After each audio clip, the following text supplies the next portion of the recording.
Hello, everybody. My name is Adrian Rozon, and I'm going to be talking about the indigenous groups of Brazil, their culture, and how they're being affected today.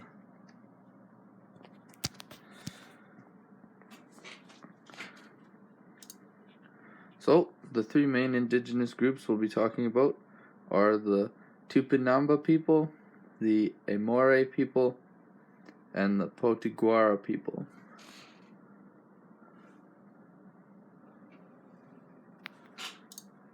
So, first we'll start with the Tupinamba people, otherwise known as the Tupi.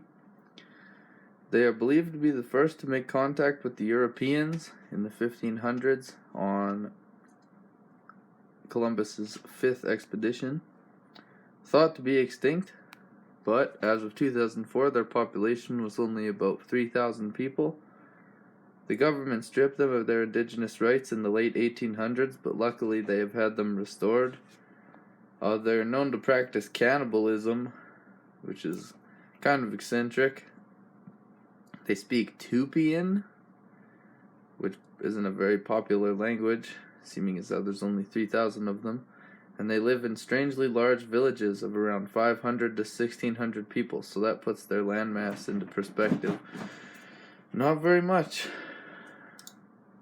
So, for the Tupinamba culture, they, like I said before, are known to practice cannibalism, which is the eating of other human beings. They speak Tupian or Ningatu, as it's otherwise known in Brazil. They supplemented farming with ocean fishing, and their staple foods include fish, corn, and cassava. They're constantly in a state of warfare, and most of their war is centered around religion. They believe in demons and ghosts, so very spiritual. Shamanism as well, to cure illness, and they speak with the spirits. This is some Tupinamba people fishing in the river, and this is corn. They've been discriminated by the government in plenty of means, such as I previously mentioned, they had their rights stripped away for close to 100 years.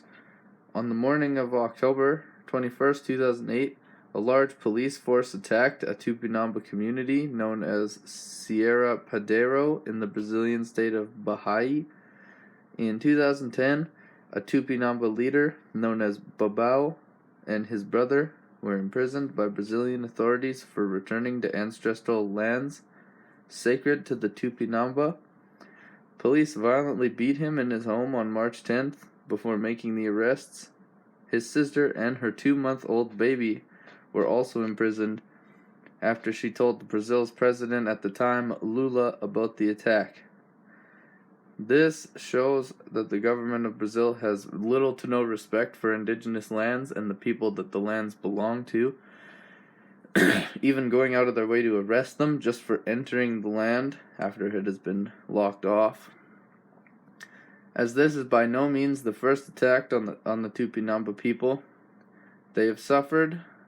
The failures to allow them to live on their ancestral land are violations of Brazilian and international law.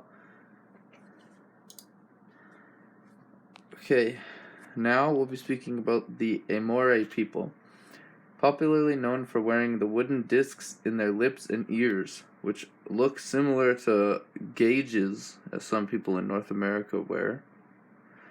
They refer to themselves as Nak Nanuk, which translates to children of the soil. The last Amore group to retain their language are the Krenak. Only a few tribes remain in Brazil. Almost all live in rural villages and on indigenous territories. There was last calculated to only be around 350 Krenak people left.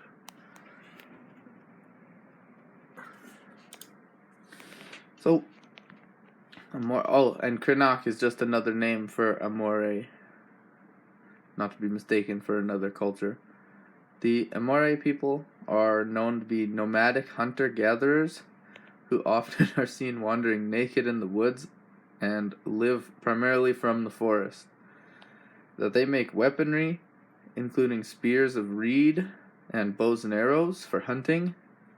They associate all life with the day fire, also known as the sun, and evil with the night fire, which is also otherwise known as the moon. They believe in evil spirits and demons, much like the Tupinamba people. And during storms and lunar eclipses, they are known to fire arrows into the sky to drive away demons and keep their lands safe. Most commonly known about the Moray people is the wooden discs they wear in their lips and ears, otherwise known as tembetera, which are wooden plugs or discs. And then here's another picture of some Amore tribes people. The problems they faced with: they are victims of several large massacres. The Krenak largely relied on the Watu River, which was destroyed by toxic waste that flooded out of the Fundão Dam in Brazil. After this happened, they were prohibited from fishing, and a fence was installed to keep them from approaching their sacred river.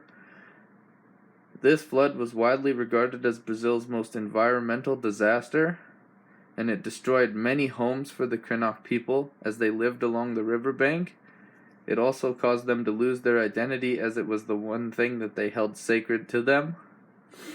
You can see why this would be a problem, as it would take them away from their home, destroying families and everything, and the government didn't do anything to fix it. They just locked off the river and arrested them for trying to enter it.